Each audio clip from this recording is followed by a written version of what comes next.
못하시나? 다음 주에 저는 가지 않았습니다. 며칠 생각할 시간이 필요했어요.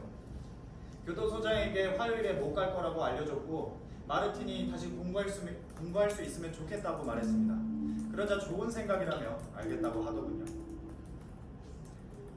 전화를 끊기 전에 마르틴이 나한테 환영들에 대해 얘기했는지 물었습니다. 아니라고 대답했죠. 한 번도 그 얘기를 들어본 적이 없거든요.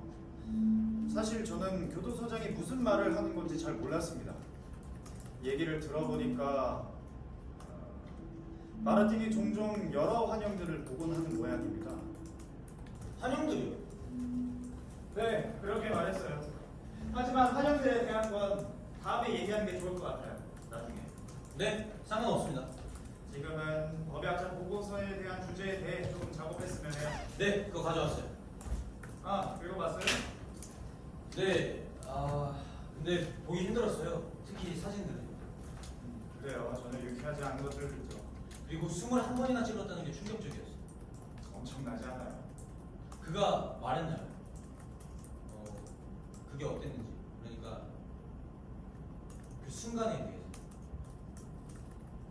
아니요. 앞으로도 그럴 것 같지는 않아요. 사실 나도 그걸 알고 싶은 건 아니에요. 그걸 듣는 걸 내가 견딜 수 있을지도 모르겠고. 그 일이 벌어지는 것은 부엌이었어요. 이상하지 않아? 네, 이상할 수 있다는 거 알아요. 하지만 실제로 그날 새벽에 그들이 마주친 곳이 바로 거기였기 때문이죠.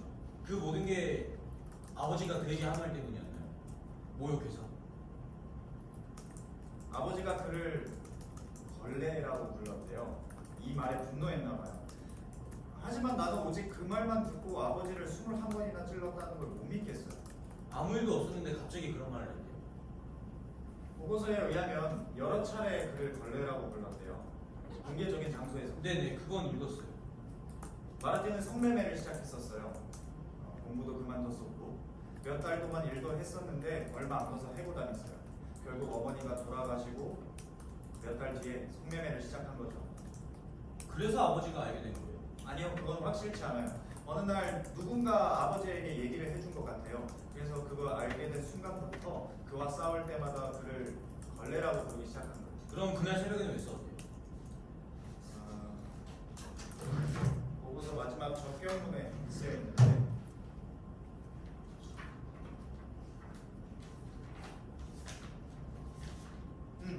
이거예요. 일요일이었어요. 마르틴이 새벽에 도착했을 때 아버지는 부엌에서 물을 마시려고 일어났던 모양이에요. 그를 보고 아마도 이렇게 말했을 거예요. 우유 한 잔도 못 가져오는 쓸모없는 놈. 마르틴이 그에게 몇 마디 했을 테고 아버지는 그를 벌레라고 불렀을 거예요. 그러자 마르틴은 포크를 잡고 21번이나 아버지를 찌른 거죠. 보고서에 의하면 마르틴이 포크로 찌를 때 아버지가 자기에게 무슨 말을 했대요. 알겠냐? 너는 우유 한 잔도 못 가져오는 벌레밖에 안 되는 놈이야. 그렇게 말할게요. 정말 그렇게. 네. 사진 몇 장 봐요. 보여주면 좋겠다는 생각이 있어요. 그러니까 작가님 생각은 관객들한테 보여주자고요. 허락을 구해봐야죠. 지금부터 저희가 고른 사진 몇 장을 프로젝터로 보여드리기 전에 법무부 성명서를 먼저 읽어보도록 하겠습니다. 법 규정에 연극 무대에서 실제 시신을 보여주거나 시청각 프로젝트로 시신 사진을 유포하는 것은 엄격히 금지된다. 즉, 실제 시신은 무대에 올릴 수 없고 시청각적인 표현도 오직 얼굴의 3분의 2가 검은 사각형으로 가려지고 이미지 투사에 앞서 관객들이 해당 이미지가 무엇인지 알게 될 때만 승인된다. 좋아요. 지금부터 관객분들에게 사진 3장을 프로젝터로 보여드릴 예정입니다. 만일 보고 싶지 않으신 분이 계시다면 지금이라도 나가실 수 있습니다. 아니면 눈을 감고 계시거나. 시간은 1분 정도 소요될 예정입니다. 혹시 나가고 싶으신 분 계실까요? 네, 좋습니다. 이게 첫 번째 사진입니다. 이 사진에서 흥미로운 점은 몸 전체에 나 있는 자상의 양을 분명하게 살펴볼 수 있다는 점과 이 상처들이 고통과 괴로움을 과장돼서 보여주기 위해 그리스도의 몸에 난 상처들을 그린 플랑드레파의 그림들을 연상시킨다는 점입니다. 두 번째 사진에서 제 시선을 사로잡은 건 아버지가 눈을 뜨고 있다는 겁니다. 물론 지금 사각형으로 가려져 있어서 잘 안 보이지만 아무튼 모르겠습니다. 저는 어느 한순간도 눈을 감지 않았다고 생각합니다. 자신의 죽음을 전부 목격한 거겠죠. 그가 두 눈을 뜬 건 살인의 장면에 자기가 관객으로 참여한 거라고 생각합니다. 특히 마지막 사진에서 이상한 점은 마르틴이 아버지를 죽이고 경찰에 신고하기 전까지 대낮에 냉장고 문을 여러 차례 열고 물건을 꺼냈다고 고백했다는 거예요. 모르겠어요. 아버지 시신이 기대어 있는 냉장고 문을 여는 아들의 모습이 인상적이었습니다. 좋아요. 이게 다예요. 대낮에 경찰에 신고했다고요? 네. 오전 내내 아버지 시신 옆에 있었어요. 샤워하고 TV를 보다가 배가 고파서 부엌에 돌아와서 복숭아 주스를 만들어 먹었어요. 그리고 경찰에 전화를 걸어 방금 포크로 21번이나 아버지를 찔러 죽였어요 라고 말했죠. 아직도 사진 생각이네요. 정말로 끔찍해요. 그렇죠? 네. 동시에 아주 좋은 사진들이에요. 이론적으로 그렇다는 거예요.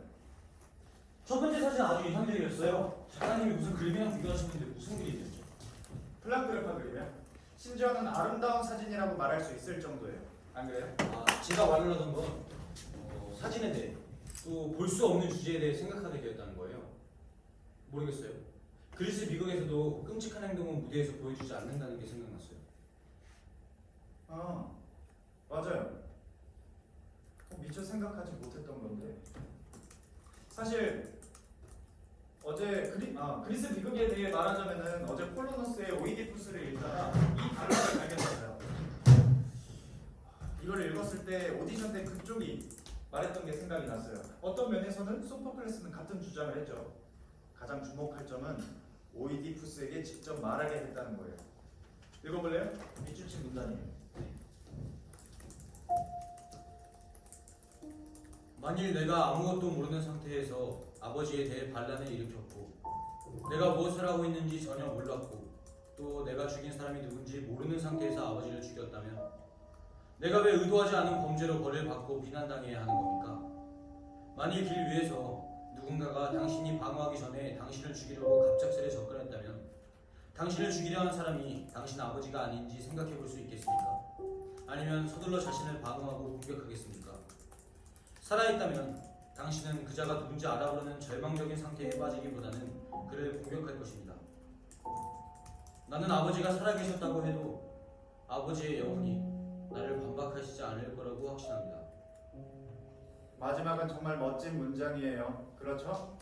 나는 아버지가 살아계셨다 해도 아버지의 영혼이 나를 반박하시지 않을 거라고 확신합니다. 격정적이죠. 이게 오디셔널 작가님한테 했던 말이에요. 오이디푸스는 100% 존속사례범은 아니에요. 맞아요. 하지만 소포클레스는 그쪽보다 더 멋지게 말했어요. 왜 그래요? 게다가 더 멀리까지 갔죠. 아무튼 그가 말하는 건 우리는 모두 조금씩 알지 못하는 사이에 자기 아버지를 죽인다는 거예요. 뭐 그럴 수도 있겠네요. 가장 이상한 건 그의 경우가 아주 혼란스럽고 헷갈리는데도 항상 존속사례의 예로 여겨진다는 거예요. 나도 모르겠어요. 명확하지 않은 것들이 있어요. 나는 우리 모두에게 조금씩 그런 일들이 일어난다고 믿어요. 마치 오이디푸스처럼 모호한 태배를 가지고 있는 거죠. 조금 어둡고 혼란스러운 것, 이해할 수 없는 영역 같은 거요. 알겠어요? 테베랜드 같은 거요. 어떤 거요? 테베랜드 들었어요? 방금 제목이 떠올랐어요. 무슨 제목이요? 이 작품 제목이요. 테베랜드. 테베랜드요. 모르겠어요. 난 좋아요. 슛 한번 해볼래요? 예.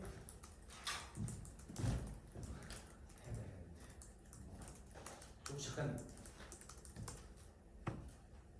에어컨 한 번만 들고 와서.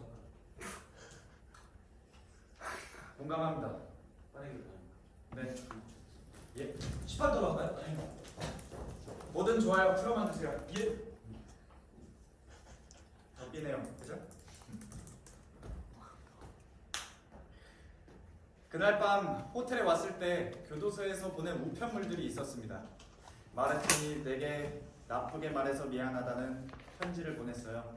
한 줄로 아주 짧게 썼습니다. 그리고 그 편지지 밑에는 단어 리스트가 아주 길게 있었습니다. 제가 저번에 요청했던 농구 영어에 대한 리스트였죠. 바로 이겁니다. 아주 좋은 목록이죠. 이 리스트는 5부분으로 되어 있었습니다. 1쿼터, 2쿼터, 3쿼터, 4쿼터, 연장전. 그날 밤 저는 이걸 여러 번 읽었습니다. 그가 만든 이 리스트에 저는 이 훌륭한 문학작품이라고 생각했어요. 감탄하지 않을 수 없었습니다. 비록 그가 만든 리스트에는 어떤 통사적인 걱정이나 문법적인 고민, 단어와 동사 사이에 어떤 연결사도 없었지만 마르틴이 머릿속으로 그린 이미지들을 언어적 방법으로 떠올리는 문학 작업을 완성했다는 건 명백한 사실입니다. 그걸 여러 번 읽을 때마다 저는 그가 이것을 만들 때 느꼈을 것으로 생각되는 즐거움을 느낍니다.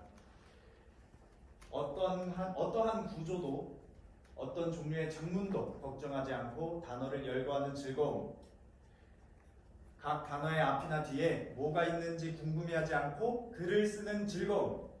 리스트는 다음과 같습니다. 1쿼터, 농구, 게임, 점프볼, 선수권 대회, 경기, 대진, 경기 시간, 작전 타임, 점수, 2점, 3점, 무승부, 스로잉, 슛. 2쿼터, 팀, 감독, 선수, 포인트 가드, 슈팅 가드, 스몰 포워드, 파워 포워드, 센터, 주심, 부심, 득점, 기록원, 기술위원회, 방어, 공격, 동료, 경쟁 상대, 승자, 패자, 몸, 손, 팔, 팔꿈치, 어깨, 엉덩이, 허리, 무릎, 발.